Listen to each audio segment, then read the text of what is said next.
kembali lagi dengan Mimin. Mari kita lanjutkan spoiler sebelumnya. Claire Kageno yang berusia 8 tahun memiliki seorang adik laki-laki yang berusia 6 tahun. Chit Kageno lebih muda darinya.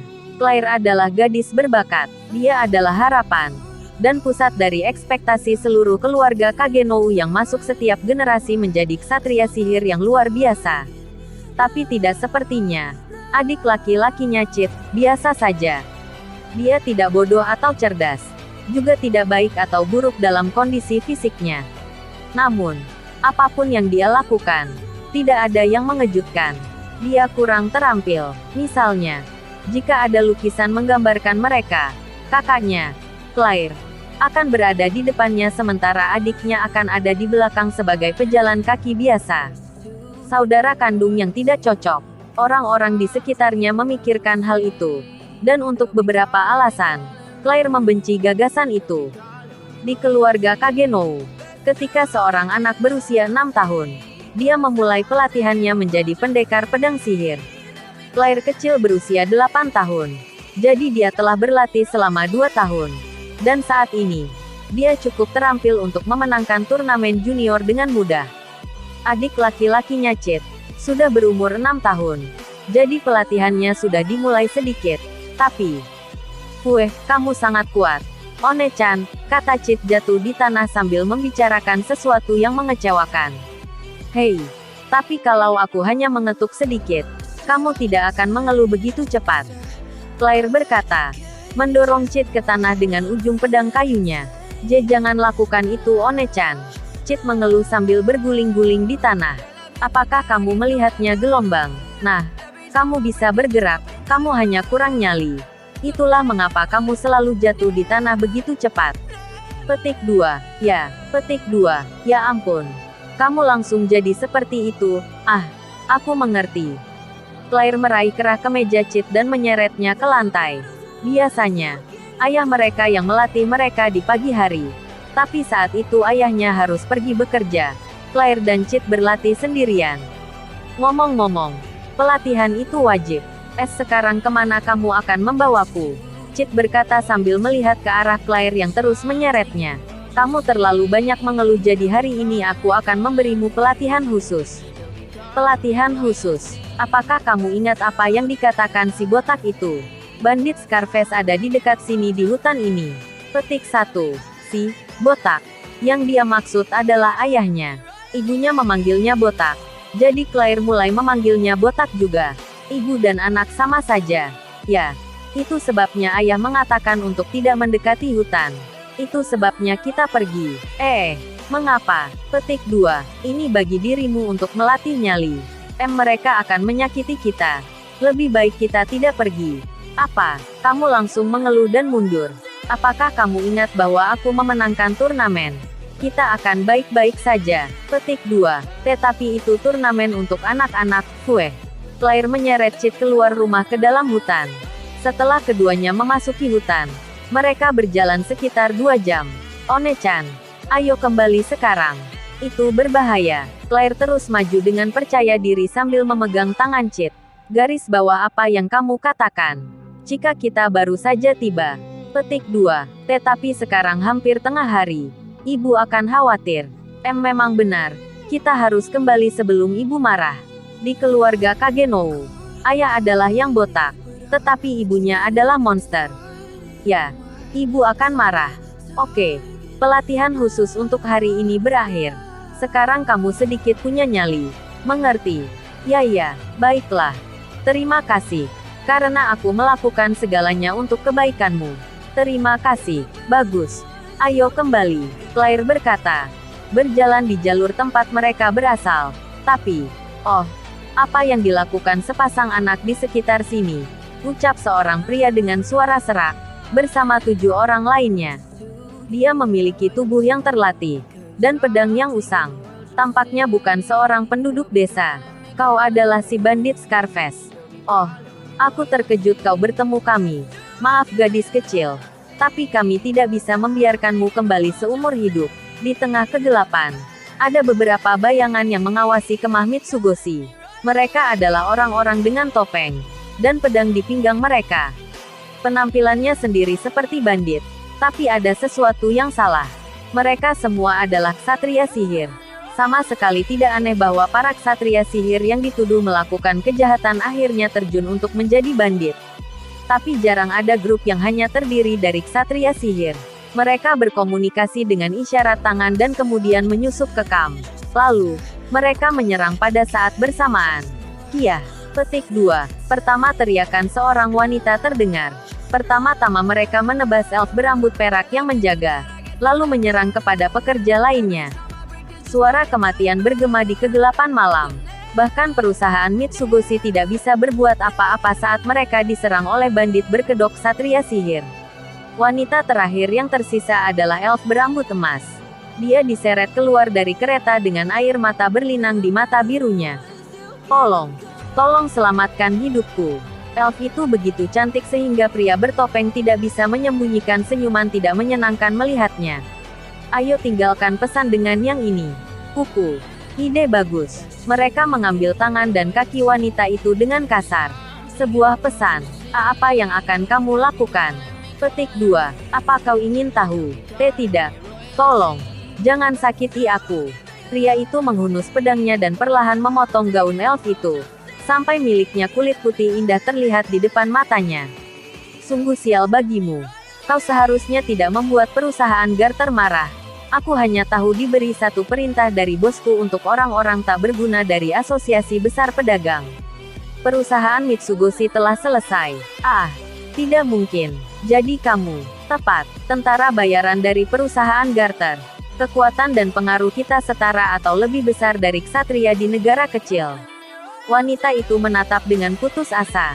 Pria itu tersenyum dengan kejam lalu merobek bagian dada dari bajunya. Dari sana dua payudara putih besar muncul. Atau begitulah yang dia harapkan. Namun, ada semacam kain hitam yang menutupi kulitnya. Begitu pria itu membuka bagian itu, bagian hitam itu mulai menyebar dan menutupi semuanya kulit gadis itu. Terima kasih untuk informasinya, dia berkata. Dalam pandangannya tidak ada lagi keputusasaan, tapi dinginnya seseorang yang kuat. Sial, pria itu mengayunkan pedangnya. Tetapi gadis itu tidak mengelak. Pedang pria itu mengenai lehernya tapi itu dilindungi oleh kain hitam. Dia menatap pedang itu dengan dingin dan berkata. Petik 2. Betapa rapuhnya. Kemudian dalam sedetik, pedang hitam legam menembus jantung pria itu dan keluar di punggungnya. Dia bangkit setelah melihat pria itu memuntahkan darah dari mulutnya dan jatuh ke tanah. Akhirnya, dia menghunus pedang hitamnya. Bebaskan dirimu, pedang penghakiman. Dengan perintah itu, elf berambut perak pertama yang ditebas, bangkit dan membunuh salah satu dari para bandit. Setelah dia, semua pekerja Mitsugoshi yang seharusnya dibunuh. Mereka bangkit satu demi satu dan membantai para bandit lainnya. Masing-masing dari mereka, tanpa kecuali, mereka mengenakan setelan hitam di balik pakaian mereka. Situasinya benar-benar terbalik. Ada beberapa yang mencoba melarikan diri, tetapi para gadis mengejar dan melenyapkan mereka. Setelah beberapa suara berteriak minta ampun dan yang lainnya meminta rasa sakit, malam kembali sunyi. Malam lebih baik kalau hening. Beta, lapor, kata elf pirang ke elf rambut perak. Alpha sama. Kami telah selesai melenyapkan para bandit. Kami juga tidak memiliki korban luka. Kami menangkap 3 dari mereka hidup-hidup.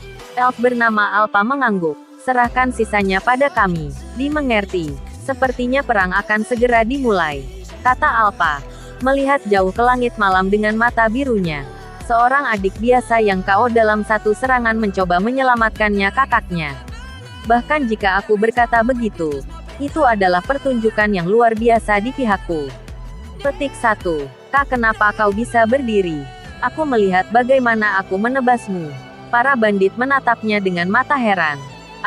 Yang kamu tebas adalah slime penelitian.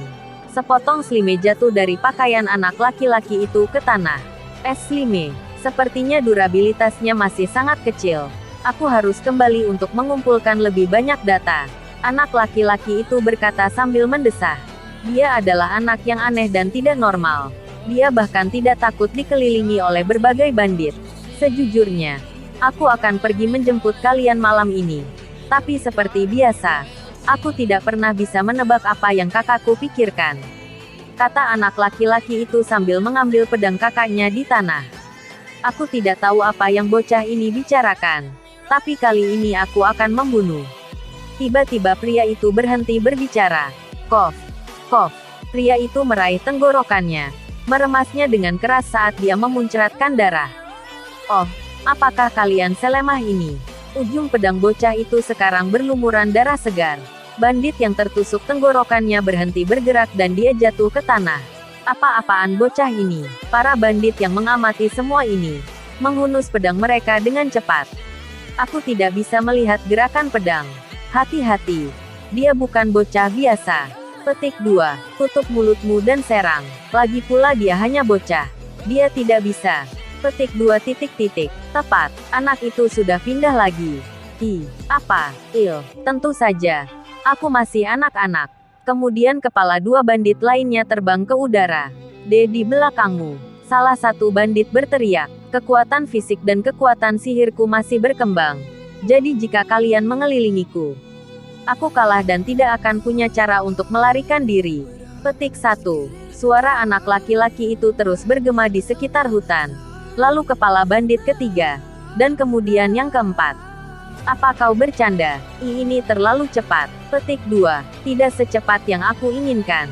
Tetapi dengan tubuh anak-anak ini sulit untuk bergerak lebih cepat. Para bandit tidak bisa melihat gerakan Cit dan, tanpa ampun, kepala mereka terpotong terbang satu persatu. 5. 6 kepala. Hingga akhirnya hanya tersisa 1. Petik 2. Aku mengerti. Kau pasti tidak cepat. Kau hanya berusaha untuk terlihat cepat. Ucap suara serak dan lalu gerakannya berhenti. Bandit terakhir, yang memiliki banyak bekas luka di wajahnya, menghentikan pedangnya. Karena tubuhmu ringan, kau dapat berakselerasi dan mengurangi kecepatan jauh lebih efisien, meskipun tidak melaju dengan kecepatan penuh. Dia berkata, mundur sedikit. Padahal, untuk mengimbangi kekuatan fisikmu yang rendah, kau menggunakan serangan mendadak untuk mengalahkan musuhmu tanpa pertukaran yang lama. Kemampuanmu luar biasa untuk usia itu. Terima kasih. Ngomong-ngomong, kamu adalah Scarface yang terkenal, kan? Petik 2. Tepat sekali. Aku Scarface. Scarface memegang pedang besar di tangannya. Dan kemudian dia menghilang. Di belakangmu. Scarface berada di belakang bocah itu. Pada saat yang sama dia menurunkan pedang besarnya. Anak laki-laki itu berbalik dan membuat kontak dengannya. Kedua pedang itu bertabrakan. Dan tubuh bocah itu terbang mundur. Betapa ringannya. Tubuh kecil bocah itu menari-nari di udara. Kemudian dia berputar dan dia mendarat di tanah seperti kucing. Yah, sebagian karena aku melompat mundur. Meskipun tanganku hampir mati rasa karena itu menyerang, kata anak itu sambil melambaikan tangannya. Terlalu buruk untukmu. Baik dalam kekuatan fisik, dalam sihir dan kecepatan, aku lebih unggul darimu. Sepertinya begitu, kata anak laki-laki itu. Sungguh sia-sia. Aku tahu ini dengan sangat baik karena aku juga adalah orang bodoh yang mencoba menjalani jalur pedang dengan serius. Dalam waktu sekitar 10 tahun, bukan 5 tahun, kau akan menjadi pendekar pedang sihir yang terkenal di dunia. Aku mengerti. Sayang sekali aku akan menyingkirkanmu dengan semua potensi itu. Sekali lagi, Scarface menghilang. Kemudian pedang besar itu mengeluarkan suara yang keras dan dia mendorong kembali ke tubuh anak itu. Serangan itu cukup untuk membelah bocah itu menjadi dua. Tapi, apa? Pedang besar itu tidak mengenai apapun. Pada saat dia hendak membelah tubuh kecil anak itu, dia menghilang dari pandangan bandit itu. Petik 2. Itu hanya bayangan. Kemudian suara seorang anak terdengar di belakangnya. Mustahil. Scarface berbalik. Dan ada anak laki-laki yang sama tanpa satu luka pun. Tubuh seorang anak rapuh. Jadi batasannya datang jauh lebih cepat dari biasanya. Tapi, anak laki-laki itu menurunkan pedang kecilnya. Petik 2. Kalau begitu, kau hanya harus melewati batas itu. Kemudian anak laki-laki itu menyerang Scarface, menggambar garis hitam yang indah dengan bilah pedang-pedang. Itu cepat. Dalam keajaiban belaka, dia berhasil memblokir pukulan itu dengan pedangnya. Scarface mengerutkan kening. Seluruh lengannya kaku karena kekuatan benturan. Namun, Mereka kembali adu pedang. Scarface cukup kuat untuk dengan mudah mengirim anak itu terbang seperti itu. Tapi, aku tidak bisa bergerak. Mengapa? Petik 2. Dia mendorong dengan sekuat tenaga. Tetapi tidak bisa mendorong bocah itu. Suasana bergemuruh. Kekuatan sihir anak laki-laki itu meningkat ke tingkat yang tak terbayangkan. Bagaimana kau bisa memiliki semua kekuatan sihir itu? Petik 2. Mata anak laki-laki itu bersinar merah. Overdrive. Sebuah retakan kecil muncul di pedang besar itu dan kemudian pedang itu hancur. Pecahan itu terbang di udara. Dan tubuh Scarface terbelah menjadi dua. Jatuh ke tanah, sambil mengeluarkan darah. Wajahnya yang nyaris tidak bisa dikenali hanya menunjukkan keheranan. Bocah itu hanya menatapnya di tanah lalu memuncratkan darah. Kof, bebannya terlalu berat untuk tubuh anak-anak. Dia menyeka darah dari bibirnya. Lalu menyeka darah dari pedang. 30 poin. Menurutku, jika aku sudah menjadi yang terdepan dalam bayang-bayang, itu akan lebih mudah. Petik 1. Dan lagi. Dia menghela nafas. One-chan. One-chan. Bangun. Petik 2. Dia mendengar suara adik laki-lakinya Chit. Dan sadar kembali. Chit. One-chan. Aku senang kamu baik-baik saja. Petik 1. Chit. Kamu baik-baik saja. Aku senang. Aku senang. Petik 2. Dia mengalami kegembiraan dan penyesalan pada saat yang bersamaan. Maaf. Maafkan aku. Bukan niatku bagi dirimu untuk melalui ini. Petik 2. Aku tidak bisa bernapas. Chit. Chit. Chit. Bagaimana dengan para bandit? Petik 2. Claire sadar dan kemudian melihat sekeliling. Para bandit tidak bisa ditemukan, hanya ada beberapa jejak darah. Para pemburu harta muncul dan para bandit lari. Lalu pemburu harta juga lari mengejar mereka. Chit berkata. Saat mencoba untuk melepaskan diri dari pelukan Claire. Begitu ya, aku sangat senang kamu baik-baik saja.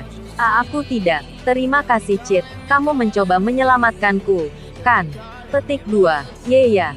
Meski mereka mengalahkanku dengan satu pukulan. Claire menggeleng. Berkat apa yang telah dilakukan Chit, dia mengingat 6 kenangan sangat berharga. Kamu selalu menyelamatkanku. Selalu. Sejak aku masih kecil. Inilah mengapa Claire menyukai Chit. Aku berjanji kepadamu bahwa aku akan menjadi lebih kuat. Kakakmu akan menjadi sangat kuat dan kemudian akulah yang akan menjadi satu-satunya yang menyelamatkanmu. Dia berkata. Memeluk Chit dengan erat di pelukannya agar tidak pernah kehilangan dia lagi. Terima kasih telah menonton videonya. Yang belum subscribe di subscribe dulu guys. Dan jangan lupa nantikan spoiler selanjutnya.